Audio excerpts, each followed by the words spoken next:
Всем привет и добро пожаловать на канал Время Лампы. В последнее время наше сообщество активно растет, и это просто не может не радовать. Спасибо каждому, кто выбирает наш канал и вместе с нами растет и развивается. Друзья, от вас часто поступает запрос на видео о книгах. У нас на канале есть целый плейлист с подборкой книг по разным тематикам. Кто его еще не видел, оставлю ссылку в описании. В этом же видео разберем 7 сильных книг о мужестве, которые входят в топ по этому запросу. Поехали. «Пока я жива» Дженни Даунхэм. 16-летняя героиня этой книги только начинает жить, и ей так многое хочется успеть. Поэтому она пишет список всех своих желаний и берется за дело. Но не все в нем так невинно, как у ее сверстников, но лишь потому, что она во многом на них не похожа. А еще потому, что ей нужно успеть все сейчас. «Пока я жива» – честный, смелый и невероятно жизнеутверждающий роман. Он в полном смысле слова останавливает время, напоминая о том, что нужно ценить главное – ловить момент, быть смелее в желаниях и наслаждаться приключениями, которые нам дарит каждый день. «Оскар и розовая дама» Эрик Эммануэль Шмидт. Эрик Эммануэль Шмидт – мировая знаменитость. Он призван как самый читаемый и играемый на сцене французский автор.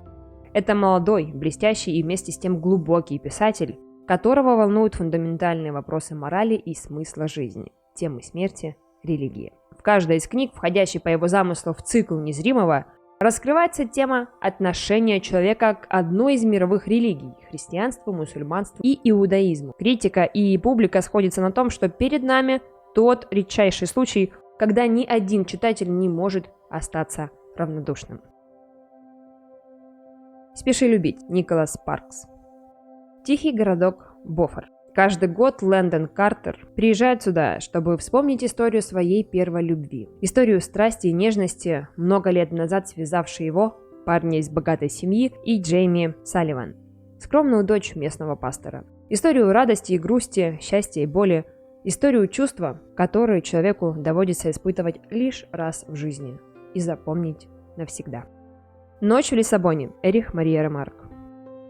В романе «Ночь в Лиссабоне» Ремарк снова обращается к теме немецкой эмиграции. После 5 лет скитаний по Европе главному герою удается пробраться на родину, отыскать жену и вывести ее из Германии. Смертельно больная женщина устремляется навстречу лишениям и опасности, не желая оставаться в Рейхе. Последняя лекция Рэнди Пауш. Что в нашей жизни действительно важно, а что лишь бестолковая суета? Как надо жить, что делать, чтобы потом не жалеть о потерянном напрасно времени, несбывшихся мечтах, нереализованных возможностях? Очень часто мы не задумываемся об этом, плывем по течению, барахтаемся в рутине с ощущением, что впереди масса времени.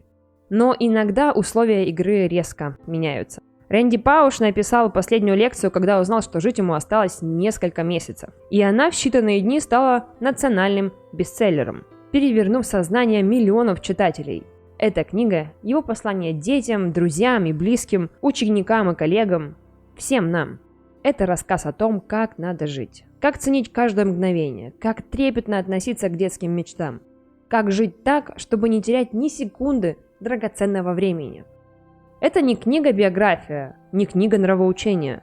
Это шанс каждому из нас, имеющему впереди долгие-долгие годы, как нам кажется, понять уже сейчас, что же я должен успеть.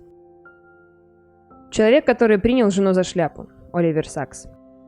Автор этой книги – врач-нейропсихолог и писатель. Это глубокая и мудрая книга, в которой каждый найдет что-то свое. Здесь и описание сложных и редких случаев из практики доктора Сакса, и драматические переплеты борьбы человека с болезнью, и философские попытки постижения человеческой души.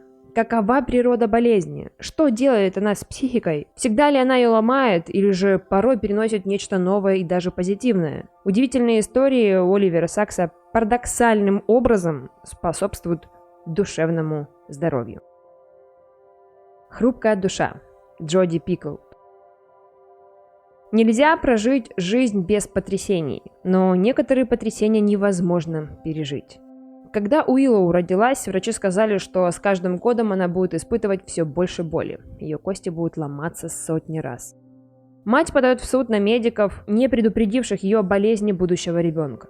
Но имеют ли родители право лишать жизни дитя, даже если оно обречено на мучительную боль? Они стараются помочь малышке, забывая о старшей дочери Амели.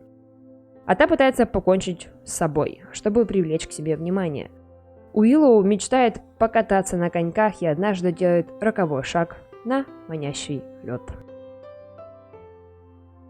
Вот такая вот подборка у нас получилась. Возможно, что-то вы уже читали, о чем-то слышите впервые. От себя лишь хочется добавить, что, безусловно, каждая из вышеперечисленных книг стоит вашего внимания и времени.